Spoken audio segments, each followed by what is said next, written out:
Ada banyak sekali ibu rumah tangga yang sudah pinter banget untuk menghasilkan uang dari rumah. Bisnis online-nya rame banget, gila gitu.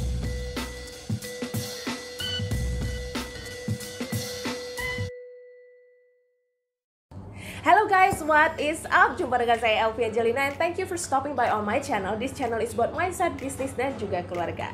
Dan di episode kali ini kita akan membahas mengenai peran seorang ibu rumah tangga dalam menjaga kesehatan keuangan keluarga.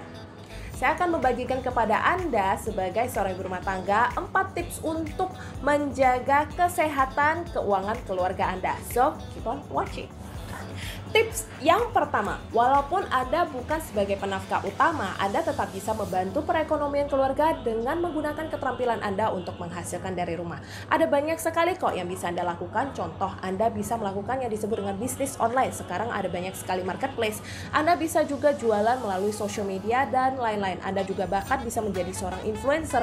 Anda juga bisa ngajar, misalnya kalau Anda pinter masak, Anda bisa ngajarin atau tutorial masak atau bikin bimbel untuk anak-anak, atau banyak sekali sebenarnya. Anda bisa nulis blog atau Anda bahkan bisa menjadi seorang YouTuber, kemudian Anda menghasilkan duit dari YouTube Anda. And next kita masuk ke tips yang kedua. Tips yang kedua adalah Anda perlu menyiapkan yang disebut dengan dana darurat. Kenapa dana darurat ini penting? Karena Anda dapat melindungi diri Anda sendiri dan juga keluarga Anda secara finansial apabila terjadi sesuatu yang tidak terduga. Contoh saja, pada masa pandemi ini ada banyak sekali perusahaan yang bangkrut, dan artinya perusahaan tersebut harus melakukan PHK terhadap karyawannya. Bagaimana apabila penafkah utama adalah salah satu karyawan yang di PHK dari perusahaan tersebut? Tentunya income langsung terhenti seketika. Sedangkan hidup harus terus berjalan, sedangkan anak-anak harus sekolah. Itulah sebabnya kita butuh yang disebut dengan dana darurat. Atau bukan itu saja, kadang-kadang bisa terjadi ada keperluan mendesak yang mungkin mendadak yang selama ini kita tidak pernah rencanakan, tiba-tiba kita harus mengeluarkan sejumlah uang. Dan itu artinya kita perlu menyiapkan yang disebut dengan dana darurat yang liquid, artinya yang bisa diambil kapan saja. Bagaimana cara menghitung dana darurat yang dibutuhkan oleh keluarga? Pada umumnya, cara menghitung dana darurat adalah kita menghitung dulu berapa pengeluaran bulanan kita, kemudian dikali 6. Apabila Anda sudah punya anak, berarti Anda perlu tambah 3 kali per anak. Contoh, Anda punya 2 anak, berarti anak saja ada 6 kali, ditambah Anda dan suami 6 kali, berarti Anda butuh menyediakan 12 kali dari pengeluaran bulanan Anda. Nah, banyak sekali cara untuk Anda menyiapkan dana darurat. Ada banyak instrumen keuangan yang bisa Anda gunakan untuk membantu Anda menyiapkan dana darurat. Contohnya, Anda bisa menggunakan deposito juga. Walaupun deposito itu berjangka, deposito tetap terhitung liquid. Jadi Anda bisa mengambil kapan saja, walaupun itu artinya Anda akan kena penalti apabila depositonya belum jatuh tempo tapi Anda sudah menarik duitnya. Oke, tapi itu masih terhitung liquid. Kemudian yang kedua adalah Anda bisa menggunakan contoh emas digital.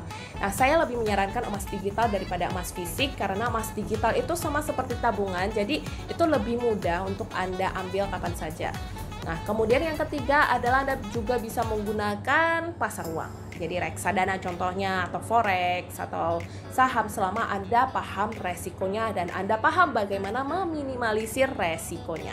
Dan dengan ini kita akan maju ke tips yang ketiga.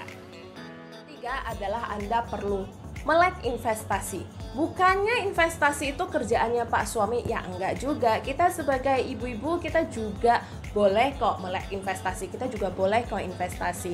Dan investasi itu biasanya yang lebih high gain, dan ada beberapa yang mengatakan biasanya kalau high gain itu pastinya high risk.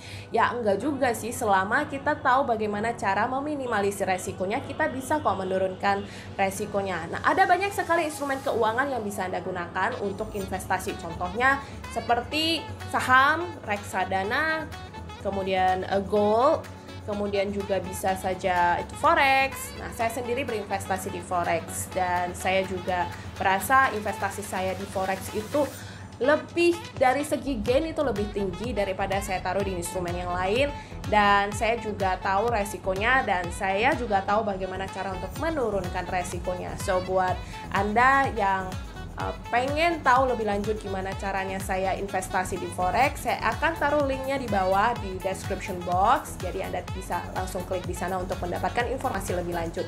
Dan dengan ini kita akan masuk ke tips yang paling penting, yaitu tips yang keempat. Sebelum kita lanjut ke tips yang paling penting di episode kali ini, pastikan Anda sudah menekan like, kemudian subscribe untuk Anda yang belum subscribe, dan share kepada teman-teman Anda yang membutuhkan video ini ya. Ada banyak sekali ibu rumah tangga yang sudah pinter banget untuk menghasilkan uang dari rumah. Bisnis online-nya ramai banget, gila gitu ya. Kemudian sudah menyiapkan dana darurat, bahkan sudah jauh lebih daripada yang dibutuhkan, dan juga sudah melek investasi. Namun sering lupa poin yang satu ini, padahal ini adalah poin yang sangat penting. And what is that? Kita maju ke tips yang keempat, yaitu siapkan proteksi. Proteksi penghasilan, yaitu perlindungan terhadap Anda dan keluarga secara finansial apabila terjadi si penafkah utama tidak bisa menghasilkan uang lagi. Apa sih yang menyebabkan si penafkah utama itu tidak bisa menghasilkan uang lagi? Bisa jadi karena 3 resiko ini. Karena penafkah utama itu adalah manusia, dan setiap manusia punya resiko ini, yaitu yang pertama, meninggal lebih cepat dari perkiraan. Usia ada di tangan Tuhan, kita tidak pernah tahu itu kapan terjadi. Nah, ketika itu terjadi, penghasilan otomatis stop. Resiko yang kedua adalah sakit kritis. Nah, sakit kritis ini lebih parah lagi, karena pada saat sakit kritis ini dibutuhkan lagi sejumlah uang untuk menyembuhkan sakit tersebut. Jadi selain daripada penghasilan berhenti, masih dibutuhkan sejumlah uang lagi untuk menyembuhkan sakit. Resiko yang ketiga adalah terjadi cacat tetap atau total yang menyebabkan si penafkah utama tidak dapat bekerja lagi. Nah, jadi kita sebagai ibu rumah tangga, kita perlu pintar untuk menyiapkan proteksi yang sesuai dengan kebutuhannya. Untuk penafkah utama, kita perlu menyiapkan minimal ada asuransi jiwa, asuransi sakit kritis, asuransi kesehatan. Dan untuk seluruh anggota keluarga minimal punya asuransi kesehatan. Akan lebih baik lagi, lebih lengkap lagi kalau punya asuransi sakit kritis. Untuk Anda yang pengen tahu bagaimana cara menyiapkan proteksi yang tepat untuk keluarga Anda dapat berdiskusi dengan saya via DM di Instagram saya @elvyangelina. Dan demikianlah 4 tips dari saya untuk menjaga kesehatan keuangan keluarga Anda. Yang pertama adalah gunakan keterampilan Anda untuk menghasilkan dari rumah. Yang kedua, siapkan dana darurat. Yang ketiga, melek investasi. Dan yang keempat paling penting, yaitu pastikan Anda sudah memiliki proteksi. Semoga bermanfaat buat Anda. Pastikan Anda sudah tekan like, subscribe, dan juga share kepada teman-teman Anda yang membutuhkan. See you at the next video.